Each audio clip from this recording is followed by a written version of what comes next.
Hello friend. आज की इस वीडियो में हम जो हमारा टॉपिक है ठीक है उसमें हम देखेंगे लेरिंजाइटिस क्या होता है। ठीक है, इसके कितने टाइप हो सकते हैं, इसके कॉजेस, ठीक है, और साइन सिम्टम, और लास्ट में हम देखेंगे इसका मैनेजमेंट देखते हैं। ये लेरिंजाइटिस क्या होता है? ये अपर रिस्पिरेटरी ट्रैक इन्फेक्शन है एक टाइप का, ठीक है, जिसमें जो हमारी लेरिंग्स होती है ठीक है उसमें इन्फ्लामेशन हो जाता है और इन्फेक्शन हो जाता है। उसको बोलते हैं हम लेरिंजाइटिस बोलते हैं। सबसे पहले देखते हैं हम ये लेरिंजाइटिस होता क्या है। It is an inflammation of the larynx और वॉइस बॉक्स। जो ये क्या होता है ठीक है, हमारे वॉइस बॉक्स जिसको हम बोलते हैं या फिर लैरिंग्स, ठीक है, उसमें इन्फ्लामेशन हो जाता है, उसको बोलते हैं हम लेरिंजाइटिस। कॉज्ड बाई केमिकल और मैकेनिकल इरिटेशन और बाई बैक्टीरियल इन्फेक्शन। ये कैसे हो सकता है? या फिर केमिकल, ठीक है, कोई केमिकल या फिर कोई मीन्स कोई इरिटेशन, ठीक है, जैसे एलर्जी, किसी एलर्जी की वजह से, कोई केमिकल, ठीक है, उसकी इरिटेशन की वजह से, या फिर कोई बैक्टीरियल इन्फेक्शन हो, ठीक है। तो इन सब की वजह से जो लेयरिंग से, ठीक है, उसमें इन्फ्लामेशन हो सकता है और उसको हम बोलते हैं laryngitis. Means inflammation in the layerings is called laryngitis. Next बात करते हैं हम इसके टाइप के बारे में कि कितने टाइप के हो सकते हैं हमारे लेरिंजाइटिस। ठीक है, फर्स्ट है acute laryngitis and second is chronic laryngitis. Firstly हम डिस्कस करते हैं एक्यूट लेरिंजाइटिस होता क्या है। Short lived and temporary. जो लेरिंजाइटिस एक्यूट होता है, ठीक है, वो क्या होता है, बहुत कम टाइम के लिए रहता है, ठीक है, और टेम्परेरी रहता है। ठीक, मीन्स बहुत एक दो हफ्ते के लिए रहता है मेनली, ठीक है, उसके बाद वो ख़त्म हो जाता है, ठीक है, अपने आप वो सही हो जाता है। इसे कॉजेज की बात करें अगर हम, ठीक, कॉजेज कौन कौन से हो सकते हैं जिसकी वजह से एक्यूट लेरिंजाइटिस होता है। वोकल स्ट्रेन, जो हमारी वोकल कॉर्ड है, ठीक है, वो उसमें स्ट्रेन हो जाए, मीन्स उसमें कोई इंजरी हो जाए उसका, जैसे अगर कोई व्यक्ति है, ठीक है, बहुत ज़्यादा अपने वोकल कॉर्ड का यूज कर रहा है, मीन्स अगर कोई स्पीच कर रहा है बहुत लंबे घंटे से, ठीक है, बहुत लंबे देर से और टाइम से, ठीक है, वो स्पीच कर रहा है, तो उसके वोकल कॉर्ड में क्या होता है, ठीक है, वहाँ पर इंजरी हो जाती है, ठीक है, ओवर यूज से। और अगर ऐसा होता है तो वही कॉज कर सकता है, ठीक है, वहाँ पर इन्फ्लामेशन को। तो वोकल कॉर्ड स्ट्रेन भी एक कॉज हो सकता है। एलर्जी, ठीक, कोई एलर्जन से वहाँ पर एंट्री कर जाए, ठीक है, उनकी उनकी वजह से वहाँ पर एलर्जी कॉज होती है, ठीक है, और वो एक्यूट लेरिंजाइटिस वहाँ पर हो जाता है। एयर पोल्यूशन, ठीक, एयर में एयर पॉल्यूटेड है, ठीक है, उसमें कोई डस्ट डस्ट पार्टिकल, ठीक है, या फिर कोई केमिकल जो कि हम इनहेल कर लें, ठीक, इनहेल कर रहे हैं उसके द्वारा, और या फिर कोई ऐसे डस्ट पार्टिकल या फिर केमिकल जो हमारे लेयरिंग्स पे आके, ठीक, मीन्स हमारे जो उस पर म्यूकस मेम्ब्रेन होती है, ठीक है, हमारे रिस्पिरेटरी ट्रैक में, ठीक है, वहाँ पर वो इन्वेड हो जाए, ठीक है, तो वो वहाँ पर इरिटेशन कॉज कर देगा, और वो वहाँ पर अगर वो लेरिंग्स पे है, ठीक है, वो इरिटेंट इम्बेड होता है तो वहाँ पर लेरिंजाइटिस कॉज कर सकता है। बैक्टीरिया या फिर वायरस, बैक्टीरिया और वायरस भी वहाँ पर कॉज कर सकते हैं, ठीक है, मीन्स अगर कोई बैक्टीरिया या फिर वायरस वहाँ पर अफेक्टेड कर रहे हैं हमारे लेरिंग्स को, तो वो भी कॉज करते हैं एक्यूट लेरिंजाइटिस। नेक्स्ट बात करते हैं सेकंड टाइप हमारा जो होता है वो होता है क्रोनिक लेरिंजाइटिस। क्रोनिक बोला गया है, क्यों बोला गया? क्योंकि वो होता है लॉन्गर देन 3 वीक, क्योंकि ये 3 हफ्ते से, ठीक है, ये अधिक दिनों तक अगर रह रहा है, ठीक है, इन्फ्लामेशन हमारे लेरिंग्स में, तो वो कहलाता है क्रोनिक लेरिंजाइटिस। इसके कॉजेज की बात करें, ठीक है, इसके कॉजेज कौन कौन से हो सकते हैं, जैसे कि इनहेल्ड इरिटेंट्स, ठीक, इनहेल्ड कर लिए, हम इनहेल कर लिए, ठीक है, कोई ऐसा इरिटेंट्स मीन जैसे कि केमिकल या फिर डस्ट कोई, ठीक है, हम इनहेल कर लिए, उसकी वजह से वहाँ पर वो इरिटेशन हमें हमारे गले में हो रहा है, ठीक है। क्रोनिक साइनोसाइटिस हुआ है, ठीक, तो उस केस में साइनोसाइटिस क्या करेगा, हमारे लेरिंग्स को भी अफेक्टेड कर देगा। एक्सेसिव अल्कोहलिज्म, अगर कोई पर्सन है जो बहुत ज़्यादा अल्कोहल का यूज कर रहा है, ठीक है, तो अल्कोहल से हमारे जो हमारे लेरिंग से, ठीक है, वहाँ पर इरिटेशन कॉज होगा और वहाँ पर इन्फ्लामेशन हो जाएगा, ठीक है। तो अल्कोहल एक कॉज हो सकता है, ठीक है, क्रोनिक लेरिंजाइटिस का। स्मोकिंग, स्मोकिंग भी सेम एज ए अल्कोहल जैसे इरिटेंट कॉज करता है, वैसे वो भी कॉज कर सकता है, ठीक है। एंड बैक्टीरियल और फंगल इन्फेक्शन, बैक्टीरिया या फिर फंगल इन्फेक्शन हो सकता है, ठीक, उसकी वजह से भी हो सकता है। गैस्ट्रोइसोफेजियल रिफ्लेक्स डिसीज, ठीक होता है, इसमें क्या होती है, जो गैस्ट्रिक कंटेंट रहता है, ठीक है, वो रिफ्लेक्स होकर, ठीक, हमारे इसोफेगस में आ जाता है, ठीक, तो उसको बोलते हैं गैस्ट्रोइसोफेजियल रिफ्लेक्स डिसीज। तो अगर ये डिसीज हुआ पर्सन को, ठीक है, तो ये कॉज कर सकता है लेरिंजाइटिस को। तो ये थे कुछ हमारे क्रोनिक लेरिंजाइटिस के एटियोलॉजी, ठीक है, कॉजेज थे। नेक्स्ट बात करते हैं हम इसके पैथोफिजियोलॉजी के बारे में। पैथोफिजियोलॉजी क्या होगा, ठीक है, इसका due to any aetiological causes, ठीक, किसी भी इटोलॉजिकल कॉज की वजह से, ठीक है, क्या होगा, cause swelling and inflammation of vocal cord. जो हमारा वोकल कॉर्ड है, ठीक है, उसमें सोइलिंग हो जाएगी और इन्फ्लामेशन हो जाएगा, ठीक, उसमें मीन्स रेडनेस हो जाएगा, पेन होगा, ठीक, ये सब होगा, ठीक, हमारे वोकल कॉर्ड में। और डिस्टर्शन ऑफ साउंड प्रोड्यूस, और जो साउंड प्रोड्यूस होती है, ठीक, मीन्स जो वोकल कॉर्ड का वर्क होता है, फंक्शन क्या होता है, साउंड को प्रोड्यूस करना, ठीक है, तो वो साउंड प्रोड्यूस करने में मीन्स उसमें अल्ट्रेशन आ जाएगा, ठीक है, प्रॉपर तरीके से साउंड प्रोड्यूस नहीं होगा, ठीक है, वोकल कॉर्ड से। हम बोल सकते हैं कि मतलब बोलने में हमें दिक्कत होगी।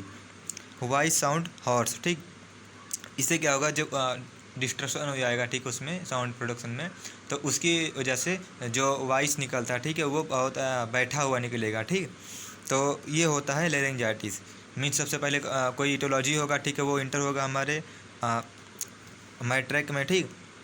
उसके बाद वहाँ पर स्वेलिंग और इन्फ्लेमेशन कॉज कर देगा हमारे वोकल कॉर्ड में, और उसकी वजह से हमें साउंड प्रोडक्शन में डिफ़िकल्टी होगी और हम प्रॉपर तरीके से, ठीक है, बोल नहीं पाएंगे, ठीक। तो ये था पैथोफिजियोलॉजी लेरिंजाइटिस का। नेक्स्ट बात करते हैं इसके क्लिनिकल मैनिफेस्टेशन के बारे में, कौन कौन से हमें क्लिनिकल साइन देखने को मिलते हैं, ठीक है, लेरिंजाइटिस में। हॉर्सनेस ऑफ वॉइस, ठीक, वीक वॉइस और वॉइस लेस, ठीक, या फिर बहुत ज़्यादा हम बोलेंगे, ठीक है, तो बहुत जो उसकी पिच होता है, ठीक, वो बहुत लो हो जाएगा, ठीक, प्रॉपर तरीके से सुनाई नहीं देगा, इतनी धीमी आवाज़ में हम बोलेंगे, ठीक। ड्राई थ्रोट, और हमारे गले में ऐसे खराश टाइप में लगेगा, जिसको हम बोलते हैं बोलते हैं क्या, हमारे गले में खराश हुआ है, ठीक, मीन्स हमारे गले में, ठीक, इरिटेशन होगा, वहाँ पर ड्राइनेस हो जाएगा हमारे थ्रोट में। फीलिंग ऑफ फुलनेस, ठीक, और फीलिंग ऑफ फुलनेस हमें फील होगा। डिफ़िकल्टी इन स्वेलिंग, और हमें निगलने में, ठीक है, ड्रिंक करने में या फिर कोई चीज़ खाने में डिफ़िकल्टी होगी। फीवर हो सकता है हमें।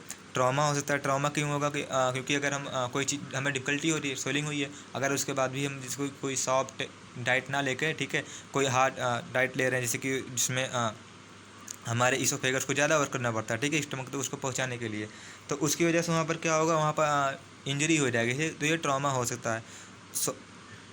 सोर थ्रोट, ठीक, गले में खराश रह सकती है, ठीक, उसमें छाले पड़ सकते हैं हमारे थ्रोट में। ड्राई कफ, ठीक, और सूखी खांसी पेशेंट को आ सकती है। स्नजिंग, ठीक, कफ बहुत ज़्यादा छींक आएगी, ठीक, स्नजिंग करेगा पेशेंट।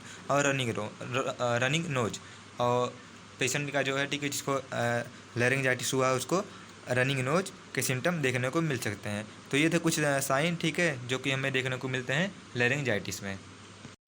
नेक्स्ट बात करते हैं, ठीक है, कॉम्प्लिकेशन। लैरिंजाइटिस के कौन कौन से कॉम्प्लिकेशन हो सकते हैं, जैसे कि फर्स्ट वोकल कॉर्ड पैरालिसिस। हमारा जो वोकल कॉर्ड है, ठीक है, वो पैरालाइज हो जाएगा। मीन्स उसमें जो उसका एक साउंड प्रोड्यूस करने का जो फंक्शन है, ठीक है, वो लॉस हो जाएगा, ठीक, वो हमें जो साउंड प्रोड्यूस करते हैं वो हम नहीं कर पाएंगे, ठीक है, उसमें डिफिकल्टी होगी। हम बोलते हैं उसको एक जो होता है गूंगा, ठीक, तो वो हो जाएगा, ठीक, वो बोल नहीं पाएगा वहाँ पर। एस्पिरेशन निमोनिया, और वहाँ पर एस्पिरेट जो निमोनिया होती है, ठीक है, एस्पिरेशन की वजह से वहाँ पर निमोनिया कॉज ये कर सकता है, ठीक है। ब्रोंकाइटिस, और हमारे ब्रोंकाई में इन्फ्लामेशन हो सकता है लैरिंजाइटिस की वजह से। तो ये कॉम्प्लिकेशन थे, ठीक है, जो कि होते हैं क्रोनिक लैरिंजाइटिस की वजह से। नेक्स्ट बात करते हैं डायग्नोस्टिक इवैल्यूएशन के बारे में, कौन कौन से डायग्नोस्टिक टेस्ट हम परफॉर्म करते हैं।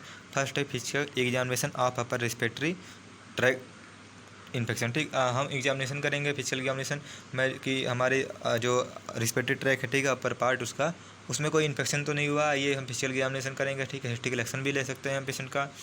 नेक्स्ट करेंगे हम थ्रोट स्वैब कर सकते हैं, ठीक, गले में जो जैसे कि कोरोना के टाइम में हो रहा था, ठीक, स्वैब लिया जाता, स्वैब का सैंपल लिया जा रहा था, उसी तरीके से हम थ्रोट स्वैब भी लेते हैं, ठीक, स्वैब भी लेते हैं। ब्लड टेस्ट कर सकते हैं हम, जिसमें कि हमें हमारे WBC का अगर नंबर इंक्रीज मिला तो उससे हम कंफर्म हो जाएगा कि हमारे बॉडी में इन्फेक्शन हुआ है। एक्सरे कर सकते हैं, ठीक है, हम अपने वोकल कॉर्ड का। और लैरिंगोस्कोपी हम करवाएंगे लैरिंग्स को विजुअलाइज करने के लिए, ठीक है, कि उसमें स्वेलिंग हुई है, रेडनेस हुई, ठीक है, और प्रॉपर कोई ऑब्स्ट्रक्शन तो नहीं है उसमें, ये सब देखने के लिए, ठीक है, वहाँ पर लैरिंगोस्कोपी कर सकते हैं। तो ये कुछ डायग्नोस्टिक इवैल्यूएशन कुछ टेस्ट थे जो कि हम परफॉर्म करते हैं लैरिंजाइटिस में। नेक्स्ट बात करते हैं मैनेजमेंट के। हम मैनेजमेंट क्या क्या कर सकते हैं, ठीक है, लैरिंजाइटिस में। हम फर्स्टली दे सकते हैं पेशेंट को स्टीम इनहेलेशन दे सकते हैं पेशेंट को, जिसके वजह जो उसका प्रॉपर ब्रीथ लेने में प्रॉब्लम हो रही है, ठीक है, वो सही हो जाएगा, ठीक है, और उसका एयरवे क्लियर हो जाएगा। कफ सप्रेसेंट, ठीक, हम कफ सप्रेसेंट दे सकते हैं। ये क्या करता है, जो हम कफिंग आ रही है बहुत ज़्यादा पेशेंट को, उसको ये सप्रेस कर देगा, ठीक है, कफिंग को कम करने के लिए हम यहाँ पर प्रोवाइड करते हैं। अवॉइड स्मोकिंग एंड कोल्ड, ठीक, हम वहाँ पर स्मोकिंग उसको अवॉइड करवा देंगे, ठीक, पेशेंट को, कि वो अगर स्मोक कर रहा है, सिगरेट का स्मोकिंग कर रहा है वो, तो वो ना करे, ठीक है। और कोल्ड वहाँ पर मीन्स है कि वो चीज़ ठंडी चीज़ें वहाँ पर ना खाए, ठीक, और ना ही पिए वहाँ पर, तो वो हम यहाँ पर अवॉइड करवाएंगे।